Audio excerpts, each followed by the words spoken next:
identify the candidate to whom the elector wants to select. There shall be colored photograph of all the candidates on the EVMs.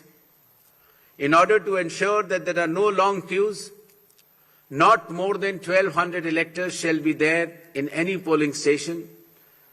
The candidate booths can be set up just outside 100 meters of the polling station, and the voter information slip will have a clear number mentioning the voter's polling station, its number, and his part and serial number. Amongst the other new initiatives, one major initiative has been that all the applications of Election Commission of India now are under one app which is applicable on mobile, available on mobile, and it is called as ECI Net. All the necessary information across all the stakeholders is available, whether it is your EPIC card, whether it is your polling station, whether it is about the candidate, whether it is about the affidavits of the candidate, whether it is about the progress of polling which is taking place, or whether it is about counting. There shall be 100% webcasting to ensure transparency in each and every polling station. The presiding officers of every polling station shall input the number of votes cast after every 2 hours to ensure that voting percentages which are being relayed through the media to the public at large is by and large accurate. And at end of the poll, whatever the figures are there in 17C, accordingly the percentage is also displayed without any further delay. All the booth level officers have been given identity cards so that our electors and the households can identify them easily. And since our electoral staff has been working very hard, their remunerations were also increased. ECI Net, as I mentioned, will be containing all the 40 different applications integrated in a seamless manner.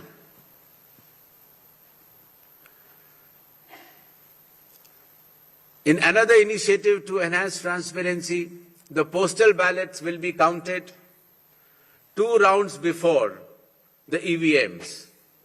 Similarly, all the statistics relating to the elections shall be available through ECI Net itself within 72 hours of counting being over.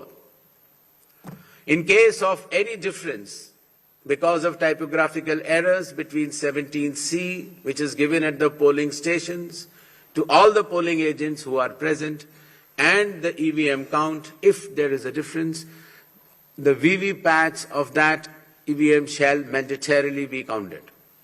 Similarly, after the counting is over, the losing candidate can prefer, after prescribed payment of fee, checking of the EVM along with VVPAT counting.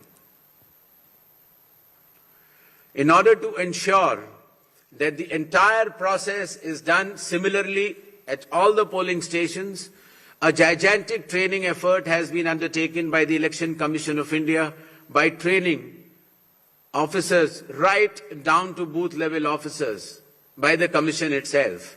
The booth level agents were also trained, of course the police officers, the DEOs, the communication officers, and this capacity building exercise had been piloted by India International Institute for Democracy and Election Management, IIIDM, which is run by the Election Commission of India. Election Commission of India also trains officers of more than 100 countries concurrently. In order to have a substantial dialogue and engagement with the stakeholders, the Commission adopted a consultative and collaborative approach by which more than 4,700 all-party meetings were held by all the returning officers, DEOs and CEOs of this country. Similarly, the Election Commission of India also invited all the national and state level political parties to have such meetings, and more than 28 such meetings have already taken place. There has been national conference with legal councils and interactions with field level beneficiaries, that is booth level officers, EROs, DEOs during the state visits. There have been other host of new initiatives which have been mentioned here, totaling to number 30.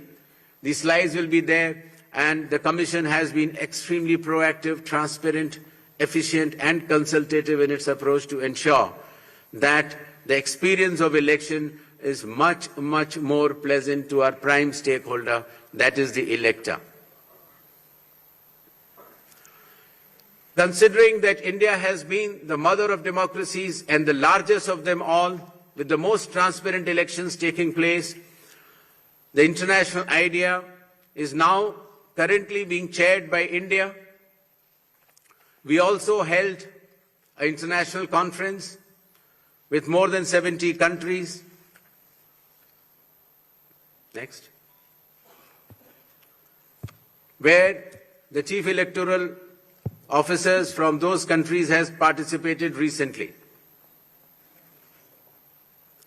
Commission had review visits to all these 5 states/UT and met all the officers, as I had mentioned earlier, including our foot soldiers, that is our booth level officers. Clear directions have been issued to all the enforcement agencies, nearly 24 of them, that elections in these states and UT shall be inducement-free and violence-free.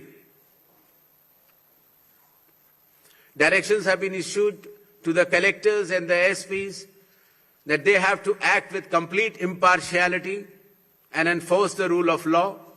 The observers which will be visiting the states, their details should be made public, and any fake news on social media should be strictly monitored and necessary action taken.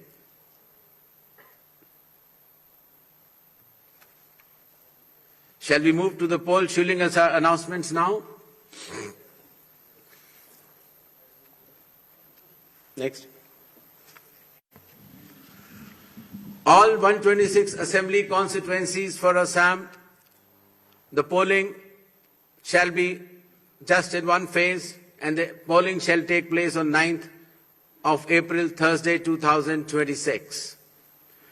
The counting shall be on 4th of May.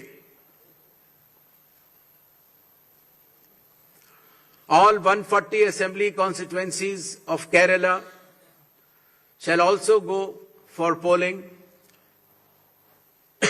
on 9th April, that is Thursday, and counting shall be on the same day, that is 4th May 2026.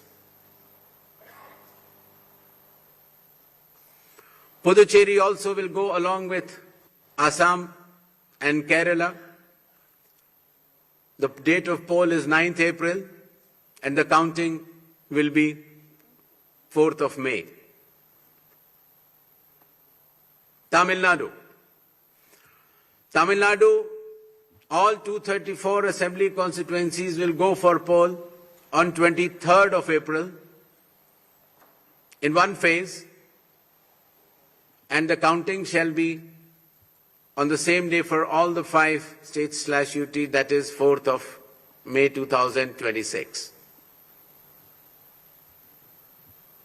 West Bengal. West Bengal, the 294 assembly constituencies, the polling shall be held in 2 phases. In the first phase, 152, and the second phase, 142. The date of poll shall be 23rd of April and 29th of April. And the counting shall be together for all, that is 4th of May 2026.